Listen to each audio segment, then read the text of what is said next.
Hi, welcome to my YouTube channel Kalyani kitchen Kadapa. ఈరోజు నేను మీకు చూపించబోతున్న వీడియో ఎండుమిరపకాయ పప్పు. దీనికి కావాల్సిన పదార్థాలు ఆనియన్, కరివేపాకు, ధనియాలు, ఇంగువ, ఎండుమిరపకాయలు, కొత్తిమీర, టమోటాలు, పోపు దినుసులు, చింతపండు కడిగి ఉంచుకోవాలి. ఒక చిన్న బౌల్లో నానబెట్టుకొని ఉంచుకోవాలి చింతపండు. కొత్తిమీర, కరివేపాకు, టమోటాలు క్లీన్గా కడిగి ఇలా పెట్టుకోవాలి.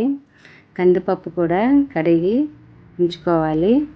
ఎండుమిరపకాయలు చిన్న చిన్న ముక్కలుగా కట్ చేసుకొని పెట్టుకోవాలి. కందిపప్పు కడుక్కున్న తర్వాత కుక్కర్లోకి తీసుకొని అందులో మీకు కావాల్సినంత వాటర్ వేసుకోండి. ఈ స్టేజ్లోనే మీకు గట్టిగా కావాలంటే కొద్దిగా వాటర్ తగ్గించుకోండి. నేను కొద్దిగా పలచగా చేసుకోవాలనుకుంటున్నాను. మా పిల్లలకి అలాగే ఇష్టము, అందుకే కొద్దిగా వాటర్, నాకు కావాల్సినంత వాటర్ వేసుకున్నాను. ఇందులో ఎండుమిరపకాయలు, ధనియాలు వేసాను. పసుపు చూపించడం మర్చిపోయాను, ఇప్పుడు యాడ్ చేస్తున్నాను. మీరు పసుపు కావాల్సినంత వేసుకోండి. అందులో పొట్టు తీసిన వెల్లుల్లి రెబ్బలు 3 వేసుకోవాలి. తర్వాత కట్ చేసి పెట్టుకున్న ఒక 2-3 ముక్కలు ఆనియన్ కూడా వేసుకోండి. ఇవన్నీ వేయడం వల్ల పప్పు ఉడికేటప్పుడు మనకు మంచి వాసన అయితే వస్తుంది. అలాగే టమోటా కూడా కట్ చేసి 4 భాగాలుగా క్లీన్గా చూసుకొని వేసుకోండి. ఈ పప్పు చాలా బాగుంటుంది. కుక్కర్ మూత పెట్టేసి ఒక 5 విజిల్ రానియాలి. మనం పప్పు నానబెట్టలేదు కదా, అందుకు 5 విజిల్ రానియాలి. ఇక్కడ ఉడికిపోయింది పప్పు, 5 విజిల్ వచ్చేసాయి. నీళ్ళు వంపేసుకోవాలి ఒక బౌల్లోకి. ఆ నీళ్ళు వంపేసుకున్నప్పుడు ఈ చింతపండు మీరు వేసేసుకొని సాల్ట్ వేసుకొని ఎనిపేసుకోండి. నేనైతే చింతపండు గుజ్జు వేసుకుంటున్నాను కాబట్టి గుజ్జు వేసాను. మీరు చింతపండు నానబెట్టింది వేసి వెనిపేసుకోండి.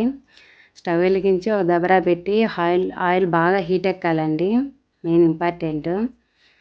హై ఫ్లేమ్లో ఉంచాలి.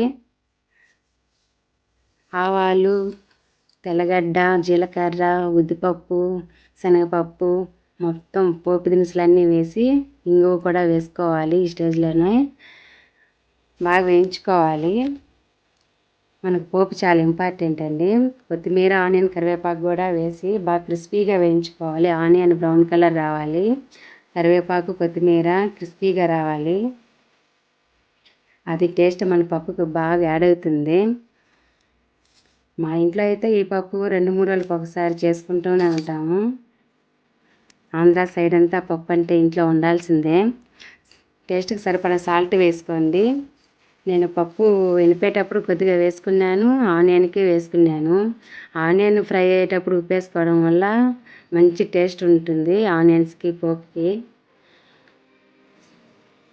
పప్పుకి ఉప్పు, కారం, పులుపు ఎంత ఇంపార్టెంటో పోపు చాలా ఇంపార్టెంట్ అండి, అంతే.